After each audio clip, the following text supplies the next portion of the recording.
بسم اللہ الرحمن الرحیم۔ جیسا کہ اسلام میں جمعہ عزت والا ہے، عیسائیوں کے لیے اتوار اور ہندوؤں کے لیے منگل، اسی طرح یہودیوں کے لیے ہفتے کا دن محترم تھا۔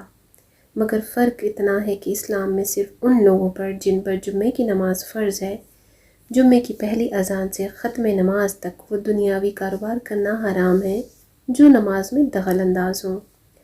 عورتیں، بچے، مسافر اور بیمار لوگ اس حکم سے علیحدہ ہیں کیونکہ ان پر جمعہ فرض نہیں ہے، لیکن یہودیوں اور عیسائیوں کے ہاں ان سارے دنوں میں دنیاوی کاروبار کرنا حرام تھے اور خاص کر شکار کرنا سخت جرم۔ موسیٰ علیہ السلام کے بعد یہ واقعہ پیش آیا کہ بنی اسرائیل کی ایک جماعت بحر کلثم کے کنارے شہر ایلیہ میں رہتی تھی جو مدینہ منورہ اور شام کے درمیان ہے۔ یہ لوگ مچھلی کے بہت شوقین تھے۔ رب کی شان کہ یہ ہر ہفتے اس دریا میں بے شمار مچھلیاں نمودار ہوتی تھیں، یا تو ان کے امتحان کے لیے یا اس مچھلی کی زیارت کے لیے جس کے پیٹ میں حضرت یونس علیہ السلام رہتے تھے۔ باقی دنوں میں سب مچھلیاں غائب ہو جاتی تھیں۔ ان کے منہ میں پانی بھر آیا اور سوچنے لگے کہ کسی تدبیر سے ان کا شکار کرنا چاہیے جس سے شکار بھی ہو جائے اور ہفتے کے دن کی بے حرمتی بھی نہ ہو۔ آخر ان عقل مندوں نے یہ ہیلا سوچا کہ دریا کے ارد گرد بہت سے گہرے غار کھود دیے اور دریا سے اس غار تک نالیاں بنا دیں۔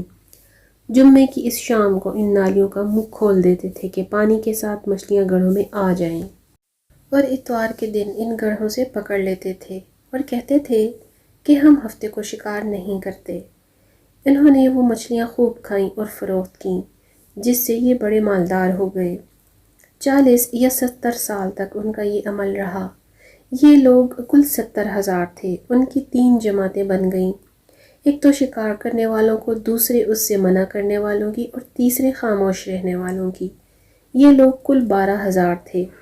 باقی سب شکاری۔ جب شکاریوں نے ان کی نصیحت نہ مانی تو انہوں نے اپنے اور ان کے درمیان ایک دیوار بنا کر شہر کے 2 حصے بنا دیے اور کہا کہ ہم ان کے ساتھ نہیں رہیں گے کہ ہم پر عذاب نہ آ جائے۔ یہاں تک کہ داؤد علیہ السلام کا زمانہ آ گیا۔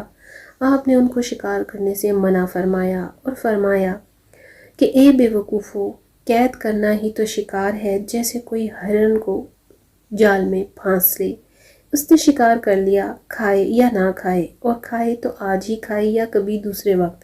غرض یہ کہ ہفتے کو دن تمہیں شکار کی ممانعت ہے، نہ کہ فقط ہاتھ میں پکڑنے کی یا کھانے کی۔ اس سے باز آ جاؤ ورنہ عذاب میں گرفتار ہو جاؤ گے۔ شکاریوں نے کہا کہ ہم تو بہت عرصے سے یہ کام کر رہے ہیں، اگر یہ برا ہوتا تو اب تک ہم کو امان کیوں ملتی؟ تب داؤد علیہ السلام نے یہ دعا فرمائی جس سے رب کا غضب آ گیا، اور رات میں یہ سب کے سب بندر بن گئے۔ یہ جوان لوگ بندر اور بوڑھے لوگ سور بنا دیے گئے۔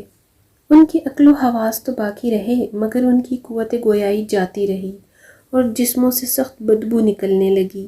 صبح کے وقت اس محلے کو لوگوں نے دیکھا کہ نہ تو اس محلے سے کوئی آدمی آتا ہے اور نہ کوئی آواز، نہ کوئی دھواں وغیرہ نکلتا ہے، تو یہ دیواروں پر چڑھ کر ان کے گھروں میں داخل ہو گئے۔ وہ بندر ان کو دیکھ کر ان کی طرف دوڑے اور ان کے قدموں سے لپٹنے لگے اور ان کے کپڑے سونگھتے اور روتے تھے۔ ان لوگوں نے کہا کہ کیا ہم نے تمہیں شکار کرنے سے منع نہ کیا تھا؟ وہ بندر سر ہلاتے اور آنسو ان کے رخساروں پر بہتے تھے۔ اس حال پر ان کو 3 روز گزرے اور سب ہلاک کر دیے گئے۔ نہ کوئی باقی بچا اور نہ ان کی نسل چلی۔ لوگوں میں یہ مشہور ہے کہ موجودہ بندر انہی کی نسل میں سے ہیں، لیکن یہ غلط ہے۔ ان سے پہلے بھی بندر تھے اور یہ موجودہ بندر ان سے پہلے بندروں کی اولادوں میں سے ہی ہیں، کیونکہ صحیح روایت میں ہے کہ کوئی مسخ شدہ قوم 3 دن سے زیادہ نہیں جیتی، نہ کھاتی ہے، نہ پیتی ہے، اور نہ ہی اس کی نسل چلتی ہے۔